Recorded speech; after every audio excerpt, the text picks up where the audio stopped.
Chapter 1. A simple game in a small town nestled between rolling hills.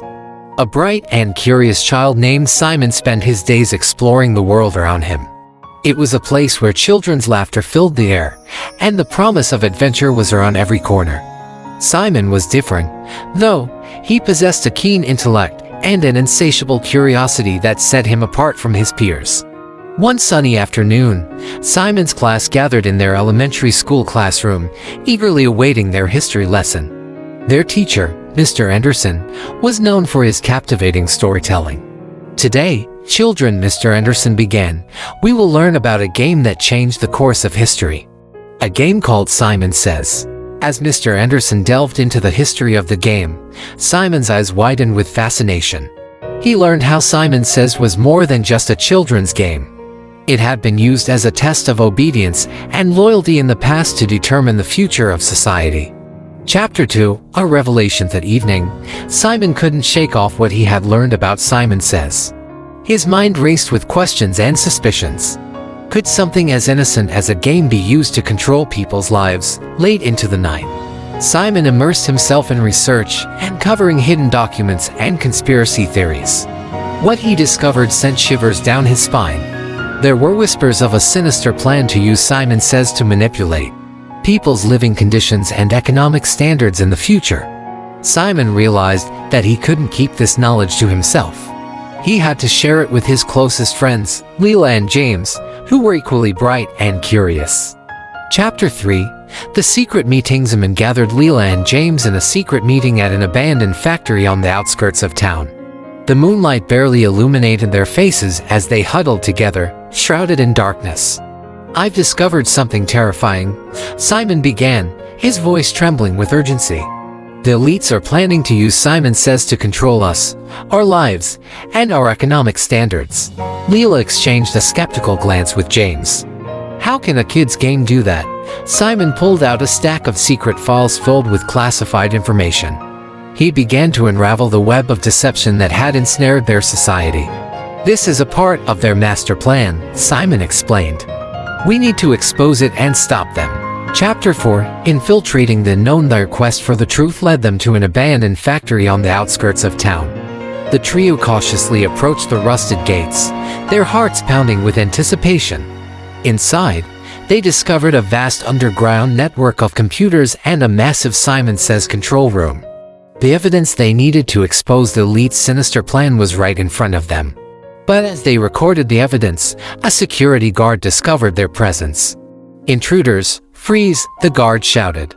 In a desperate bid to escape, Simon, Leela, and James fled the factory, narrowly evading capture. They knew that they had to release the evidence to the world, regardless of the risks. Chapter 5. Unveiling the truth. With their lives in constant danger, the trio embarked on a daring mission to broadcast the evidence to the world. They hacked into signals, revealing the elite's sinister plot to manipulate society through Simon Says. The broadcast sent shockwaves throughout their town, and citizens began to question the power of the elites. A massive protest erupted in the city square as people demanded accountability and transparency. As the elites watched in frustration, they realized that their control was slipping away. The power of truth and unity was prevailing. Chapter 6. Lessons of Unity. In the midst of the protest, the trio learned a valuable lesson: that change could come from the most unexpected places. Their teacher, Mr. Anderson, returned to the classroom, inspired by his students' courage and determination. "Remember," he told his students, "knowledge is our greatest weapon against control." The world was changing, and Unity Square was at the heart of it all. The square, once a symbol of control, had become a symbol of hope and unity. People from all walks of life gathered there to celebrate their newfound freedom. Simon, Leela, and James had succeeded in their mission, but their journey was far from over. Chapter 7. A beacon of hope. Years passed, and Unity Square evolved into a hub of communal activity and social change. The trio, now young adults, continued their activism and education efforts. They established a foundation dedicated to promoting transparency and civic engagement among youth. Their work expanded beyond their town, reaching schools, community organizations, and government agencies. They were making a difference, one person at a time. Chapter 8.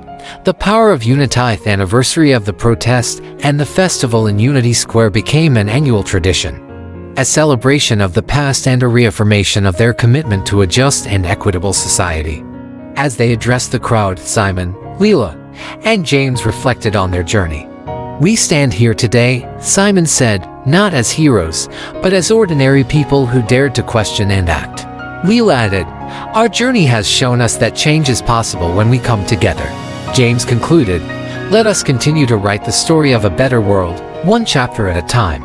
Chapter 9. A decade of progress. A decade later, Unity Square had expanded even further, becoming a global center for social change. The trio's foundation had grown, and they were mentoring new generations of changemakers. Their message reached individuals and communities worldwide.